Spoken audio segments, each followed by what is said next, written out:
राज्यभरातील शेतकऱ्यांसाठी आज दिवसभराच्या महत्त्वाच्या ठळक आणि झटपट बातम्या। राज्य सरकारने 30 जूनपर्यंत कर्जमाफीचा शब्द दिलाय, मात्र हा शब्द न पाळल्यास 1 जुलैनंतर गाठ आमच्याची असेल असा खणखणीत इशारा प्रहार जनशक्ती पक्षाचे तसेच अमरावती जिल्हा बँकेचे अध्यक्ष बच्चू कडू यांनी रविवारी पत्रकार परिषदेतून सरकारला दिलाय। कृषी मंत्री माणिकराव कोकाटेच्या घरासमोर मी गेलो होतो, आम्ही अडवून ठेवलं ते माणिकराव कोकाटेंना, कृषी मंत्र्याला।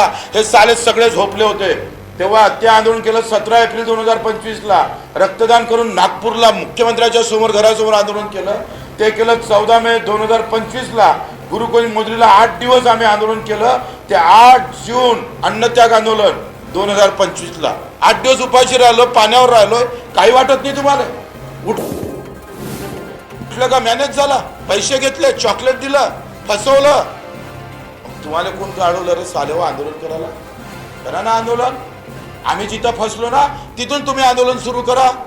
बोलायला काय जातंय? कराले ना मर्द पाहिजे असतं, ना मर्दाची अवलाद आंदोलन करू शकत नाही। चंद्रकांत बावनकुळेंना पुन्हा एक बैठक घेतली, 7-12 कोरा यात्रा काढला, ते पैदल फिरलो आणि महाएल्गार मोर्चा 27 ऑक्टोबरला केला। काही लोक म्हणतात दुसरे आंदोलन होऊ नये म्हणून बच्चू कडूंना आंदोलन वेळेवर केलं। एक पत्रकार आहे मुंबईचा, त्याला भेटणार आम्ही। 2 दिवसात आंदोलन केलं आणि 3ऱ्या दिवसात बैठक लावली। अरे हरामखोरा, वास थोडं, पाय थोडं। पण तुमच्यामुळं आमचं आयुष्य जर बर्बाद होत असेल, ऑक्टोबरच्या शेवटच्या आठवड्यापर्यंत 34,000 हेक्टरवर रब्बीची पेरणी अवकाळी पावसामुळे पेरणी रखडली। आयुष्य दावर लावताय। छाप न्यूज करायला काही वेळ लागत नाही, पण कोणाचं आयुष्य जर पणाला लागत असेल तर कोण सोडणार आहे? कोण सोडणार आहे कोणाला? एवढं सोपं नाही आहे। अशा पद्धतीनं जर तुम्ही उधळपट्टी करत असाल आमची, तर आम्ही सोडणार नाही। आणि मग आम्हाला परीक्षा द्यायची वेळ आली, हेच खरं तर चुकीचं आहे। कॉमेंट्स करणाऱ्यांनी गावात उपोषणाला बसा, उद्या एकदा जग आम्ही होतो तुमच्यात सहभागी। काय हरकत आहे? तुम्हाला मुद्दे देतो अधिक। आम्ही भावाच्या खाली ज्यांनी सोयाबीन विकली त्याला पण आम्ही भावांतर योजना लागू केली पाहिजे। हमी जो काढला जातो तो चुकीचा काढला जातोय, त्याच्यासाठी तुम्ही लढले पाहिजे। बच्चू कडू आणि त्या आमच्या सगळ्या नेत्यांनीच थोडा ठेका घेतलाय। तुम्ही रस्त्यावर या। स्वामीनाथन आयोगाच्या अंमलबजावणी अजून करत नाही। काँग्रेसच्या काळापासून सुरू झालेला स्वामीनाथन आता 8वा वेतन आयोग मंजूर केला सरकारनं बिहारची निवडणूक पाहून। मग स्वामीनाथन का मंजूर होत नाही? त्यासाठी आम्ही का लढत नाही? हे प्रश्न आहे। दूध उत्पादक शेतकऱ्याचं आंदोलन करता येईल तुम्हाला, करा। आम्ही सोबत राहू, बिंदास सोबत राहू, काही वांधा नाही। आता राहिला प्रश्न या आंदोलनातली तारीख। पहिले तर पहिले काय म्हणतोय तुम्ही, इकडून तिकडे जाळली पाहिजे। तुला असं वाटतं आम्ही 27 पासून आंदोलन सुरू केलं, 27, 28, 29 निघाला, 3 दिवस आंदोलन चाललं। आमचा आग्रह काय होता? पहिल्या मिटिंगला आम्ही मुंबईला गेलो काय तर नाही गेलो, आम्ही नागपूरला बोलावायचा आग्रह होता। पण ताणून फुटणार। सरती शेवटी आलेला पाऊस सगळ्यात मोठं संकट ठरलं आमच्यासाठी, सगळ्यात मोठं। धो पाऊस आला। तुमचं असं म्हणणं आहे का तुम्ही घरी बसून तुम्ही त्या पावसातही राहिले पाहिजे होतं, तुम्ही रेल रोको करायला पाहिजे होतं, तुम्ही छातीवर गोळ्या घ्यायला पाहिजे होतंय, काही करायला पाहिजे होतंय, तुम्ही मरायला पाहिजे होतंय, तरी आंदोलन सोडायला नाही पाहिजे होतं। वाह, घरी बसून सोपं आहे हे सगळं। या आंदोलनातली हे उपलब्धी आहे का स्वतः साधा एक डाग पण, साधी खरूच पण नाही आली कोणाला, हे यशस्वीता नाही आहे। 1.5 वर्षाचं आंदोलन झालं, 700 लोक पंजाबमध्ये मरण पावले। आंदोलनाच्या यशासोबत अपयशाची किनार आहे। आमच्या आंदोलनाचं एक खरूच लागलं नाही, हे संपूर्ण यशस्वीची खऱ्या अर्थानं ही बाब आपण लक्षात घेतली पाहिजे। खरूच म्हणजे तुमचं असा आंदोलन 500 आम्ही जर पाहिलं तर जसा कोर्टाचा आदेश आला, तो कोर्टाचा आदेश आल्यावर आम्ही ठरवलं जेल भरो करू। 10-15% लोक गेले, उरलेल्याच्या 2-3 हजार लोक राहिले। पाऊस धो सुरू झाला, चर्चा सुरू असताना तुम्ही पाहिलं असेल, तुम्ही पाहिलं तिथं दाखवा। आमचा मीडिया, आमचे लोक थोडे कमी पडून आले रे, हे सगळं दाखवाले, कारण सगळ्या आमच्या विरोधात उलट्या बातम्या सुरू केलेल्या। गावागावात कसा बच्चू कडू बदनाम होईल, हा आंदोलन करायच्या लायकीचाच ठेवायचा नाही याला, म्हणजे कोणी बोलणारच राहणार नाही, ही मानसिकता काही पक्षानं करून ठेवलेली आहे। काय अवस्था होती तिथली? सकाळी जेव्हा आम्ही उठलो, आम्ही अजूनही तरी झालं तयार नव्हतोय। जेव्हा 30 तारखेची सकाळ आली, म्हटलं आपण सकाळी पाहू, आंदोलकाची संख्या जर कदाचित वाढली तर पुन्हा रेटू। पण 300, 400, 500, 700 लोक उठले होते। आंदोलन रात्रभर जागत आम्ही मंगल कार्यालयात शिफ्ट केलं, तुम्हाला माहीत असेल। काही लोक आमदार निवासमध्ये ठेवली। मग तुमचं असं म्हणणं आहे का धो पावसामध्ये कोण टिकलं? काही पण लावली जिप्ट टाळूला लागले बोलायला अशा पद्धतीचं आम्हाला जर कोण आंदोलन करायची आमची पण मानसिकता नाही. एवढा संताप येत आहे असं वाटतं घरचे पण म्हणत आहे की तुम्ही कशालाच करायचं काम नाही. म्हणजे तुम्हाला कोणाचं जर कॉमेंट्स करून भागत नसेल तर मारा बाबा, आम्हाला मारून टाका, बंदुकीच्या गोळ्या घ्या, छात्र्या ठरवा बच्चू. एवढी चूक फक्त. काय कमेंट्स त्यांना इकडे बोलावलं. जरांगे साहेबांना जसं बोलावलं तसं सगळं इकडे आले पाहिजे. जरांगे साहेबांची ताकद मोठी आहे, ओबीसी नेत्यांची ताकद मोठी आहे. मराठीचा मुद्दा बगर न बोलावता सॉल्व्ह झाला का नाही? मोर्चा काढलं, भावनेतले मुद्दे आहे. ह्या मुद्द्याला वेगळ्या प्रकारचं वळण लागते हे सरकारला माहीत आहे. शेतकऱ्याच्या मुद्द्याचं आणि त्या मुद्द्यासोबत आपण तुम्ही कुठं हे करू शकतो का?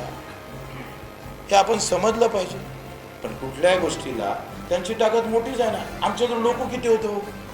एवढ्या कमी लोकांमध्ये एवढं मोठं आंदोलन का 30 वर्षात शरद जोशी साहेबांनंतर नागपूरमध्ये होणारं सगळ्यात मोठं आंदोलन होतं. रिस्क घेऊन होतं. कोणते गुन्हे दाखल झाले माहीत आहे? सगळे नॉन अवेलेबल आहे. जे थांबलेले आंदोलन होते माझ्यावर गुन्हे ते सगळ्या नोटीस आल्या, घरी येऊन पडलेल्या माझ्या, सगळ्या रेकॉर्डवर आणल्या, सगळ्याच्या आता तारखा सुरू झाल्या. हे पाहत नाही तुम्ही. म्हणजे तुम्हाला अपेक्षा आहे बच्चू कडू मेला पाहिजे तडपू आणि मग आम्हाला समाधान होईल, हा ये था सच्चा वा. ही अशा भूमिका जर लोकांची असेल तर ते चुकीचं होईल. मला असं वाटते का आपण आता जाऊ काय 26 तारखेचं सोनं कसं करतात. 26 म्हणजे 2026चं 30 जून 2026 आपल्याला तारीख दिली. आता याचं आपल्याला सोनं करता आलं. मला माहीत आहे शेतकरी अजूनही आमच्या बाजूने उभा आहे गावखेड्यात, त्याला विश्वास आहे. आणि मग हे 30 जून 2026 समजून घ्या. आज माफी केली असती सरकारने, काय अवस्था राहिली असती? ते कुठं अरे आपल्या बँकेचं मग दिलं नाही का? तो लक्षात घ्या. आता काय मी एका बँकेचं उदाहरण पुऱ्या महाराष्ट्राला लागू शकतो. लक्षात घ्या 2021च्या वर्षातलं थकीत आहे. म्हणजे आतलं महात्मा फुले कर्जमाफी झाली होती आणि छत्रपती शिवाजी महाराज कर्जमाफी झाली होती. छत्रपती शिवाजी महाराज कर्जमाफी झाली 2009 ते 15 पर्यंत आणि महात्मा ज्योतिबा फुलेंची कर्जमाफी झाली ही 15 ते 19 पर्यंत. बरोबर आहे. 3-3, 4-4 वर्षातली कर्जमाफी झाली. पण एकही कर्जमाफी मनमोहन सिंगनं जे साहेबांनी जे कर्जमाफी केली होती सगळी कर्जमाफी ही थकीतदाराची झाली. रेग्युलर कर्ज भरणाऱ्याची कर्जमाफी झाली का आतापर्यंत? नाही झाली. सगळ्यात जास्त अडचणीत कोण आहे? आजचा या वर्षातला शेतकरी. अतिवृष्टीत सापडला, मराठवाडा वाहून गेला पुरा. आज हे पहिलं वर्ष आहे. सुलतानी संकट तर आहेच, आसमानी पण आहे. कारण कमी भाव, कमी का तू आमच्या हाती सोयाबीन आलं, कमी तूर आलं, कमी कापूस येणार आहे आणि भावही भेटला नाही. 2000 विकावं लागली सोयाबीन, 4-5 हजारानं कापूस विकावं लागतं. म्हणजे हमी भावाने आणि उत्पादनही वाढलं नाही. आता या वर्षाचं जर उद्या काल घोषणा झाली असती आंदोलनाच्या माध्यमातून तर या वर्षीचा कर्जदार थकीत झाला असता का? तो थकीत राहिला असता का? नाही राहिला असता. कारण त्यानं जून, जुलै, एप्रिल, जून, मे, जून, जुलैमध्ये 2025ला कर्ज घेतला आहे. तो थकीत कधी होईल? 31 मार्च 2026ला होणार. म्हणजे तो येणार आहे का? नाही येणार. हे स्पष्ट आहे. आता साधं उदाहरण आहे का 20-21ला 28 कोटीची थकबाकी आहे मध्यवर्ती बँक आमच्या बँकेची. 22-23ला आमच्या बँकेची थकबाकी आहे 63 कोटी आणि 24-25ची कर्ज थकीत आहे 104 कोटी आणि 25-26चं कर्ज थकीत राहू शकतं 647 कोटी. म्हणजे 3 वर्षातली बेरीज जेवढी होत नाही तेवढी बेरीज या वर्षातली आहे. समजून घ्या. उलट सरकार फसलाय, त्याला फसवलं पाहिजे. आता त्यांनी चालू वर्षाची कर्जमाफी करावंच लागणार आहे कारण दुष्काळ जाहीर केला तुम्ही. दुष्काळ जाहीर केल्यानंतर त्यांनी हा 9 ऑक्टोबर 2025चा GR आहे. 9 ऑक्टोबर 2025चा शासन निर्णय काय म्हणताय का शेतीच्या निगडीत कर्जाच्या वसुली स्थगिती 1 वर्षासाठी. सक्तीची नाही म्हटलं, वसुलीच करता येणार नाही. सक्तीची वसुली आणि वसुली शब्दप्रयोग पहा, लक्षात घ्या. सक्तीची वसुली म्हणजे वसुली करता येईल. पण आता याच्यात काय लिहिलं GR मध्ये का शेतीच्या निगडीत कर्जाच्या वसुलीस स्थगिती 1 वर्षासाठी आहे. 1 वर्ष तुमची वसुली होईल का? नाही होणार. हा शासन निर्णय आहे. शासन निर्णयाची अंमलबजावणी झाली नाही आणि एखाद्या मॅनेजरनं सक्तीची वसुली केली तर ठोकाले बच्चू कडू तयार आहे, ठोकून काढू चालेल. म्हणजे हा इथे शासन निर्णय आहे. वसुली थांबवली आहे सरकारनं, कारण दुष्काळ झालेला आहे. काय केलं सरकारनं? अधिक एक तुम्हाला भांडण करायला पाहिजे. जे बोंबलून राहिले का नाही, आता दुष्काळ जाहीर केला नाही सरकारनं.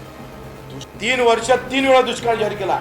यावर्षी सरकारने दुष्काळ जाहीर केला नाही, पण दुष्काळातले जे नियम आहे आपल्या त्या लागू केल्या, जाहीर करून आलं आणि नियम लावून आले. मग आंदोलन आहे का नाही? आम्ही आता सध्या काही करत नाही. आम्ही तुम्ही करा ना बाबा, दुष्काळ जाहीर करायसाठी करा, काय हरकत आहे? कॉमेंट्स केल्यापेक्षा आंदोलन करा ना तुम्ही. दुष्काळ जून 2026 च्या पूर्वी तुम्ही मुख्यमंत्र्यांचं स्टेटमेंट फार व्यवस्थित ऐका. आज आहे पांडुरंगाच्या चरणी, आज एकादशी आहे आणि आपले माजी मुख्यमंत्री एकनाथजी शिंदे पंढरपूरला, त्यांनी पंढरपूरच्या मंदिरात म्हटलेला कर्जमाफी होणार. गेली का नाही गेली? निश्चित तारीख आली का नाही आली? आंदोलनाच्या कमी वेळामध्ये कमी ताकदीमध्ये सरकारला आपण घोषणा करायला भाग पडलेलं आहे, आलेलं आहे. ते करून घ्यावं लागेल. त्याच्यासाठी कोणी बोलत नाही. तुम्ही मॅनेज झाले, तुम्ही मॅनेज झाले, अरे पण आपल्यासाठी लढावं लागेल. आता आम्ही जेव्हा शब्द घेतला बच्चू कडूनं, शब्द काय आंडूपांडूला दिला का? आमचे 7 नेते काय आंडूपांडू आहे का? अरे हा 350 कोणी दाखल. बच्चू कडूला शब्द दिलाय, राजू शेट्टीला दिला, नवलेजीला दिलेला आहे, वामनराव चटपांना दिला, क्षीरसागरना दिला, तुपकरांना दिलाय, महादेव जानकरांना शब्द दिला, सगळ्या शेतकऱ्यांना दिला.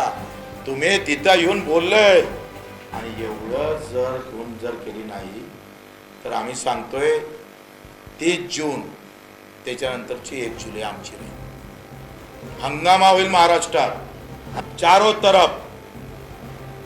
जहाँ जाएंगे वहां हंगामा होगा. सोडणार नाही आम्ही. अरे मेलो तरी बेहत्तर. आम्ही सोडणार नाही. आणि जेथपर्यंत हे कर्जमाफी होत नाही तोपर्यंत भाजपला येत्या जिल्हा परिषद पंचायत समितीला राष्ट्रवादी यांना मत मारू नका. काही मारायची गरज नाही, काही संबंधच नाही आहे. देवेंद्रजी फडणवीस साहेबांनी कर्जमाफी केली होती. छत्रपती शिवाजी महाराज 2017ला किती देणं बाकी आहे? माझ्या बँकेचे म्हणतो फक्त, राज्याचे वेगळे 173 कोटी अजूनही दिले नाही. कोणी बोललं का? हे जर एका बँकेची स्थिती आहे तर बाकीचे काय असेल? कोणी हे बोलणारे बोलणार, करा तिथे आंदोलन. हे एका बँकेचा आकडा आहे. महाराष्ट्राचा काढत बसा, काय करायचं? आपण पाहतोय आहे का जे आंदोलन उभं राहिलं, भाऊ किती कष्ट केले आमच्या कार्यकर्त्यांनी, किती कष्ट केले. साधा ट्रॅक्टर, त्या ट्रॅक्टरच्या खाली झोपणं, पाऊस आला, मिरची पॉकेट पासून सगळं, त्याचं कौतुक कुठंच होताना दिसत. 7 दिवस बच्चू कडू अन्नत्याग केलं, त्याचंही कौतुक कुठं? 150 सभा एकट्यानं घेतल्या महाराष्ट्रात, त्याचंही कौतुक कुठं? तिथं आम्ही कसं झोपलो, काय झोपलो, हे कधी त्याचं कौतुक? फक्त काय चुकलं एवढंच पाहायचं असं. आम्हाला आंदोलनाच्या बाजूने मानसिकता आम्हाला करावं. शेतकऱ्याच्या आत्महत्या वाचवायला चाललोय, उद्या आमचीच आत्महत्येची वेळ येईल की काय, अशी अवस्था.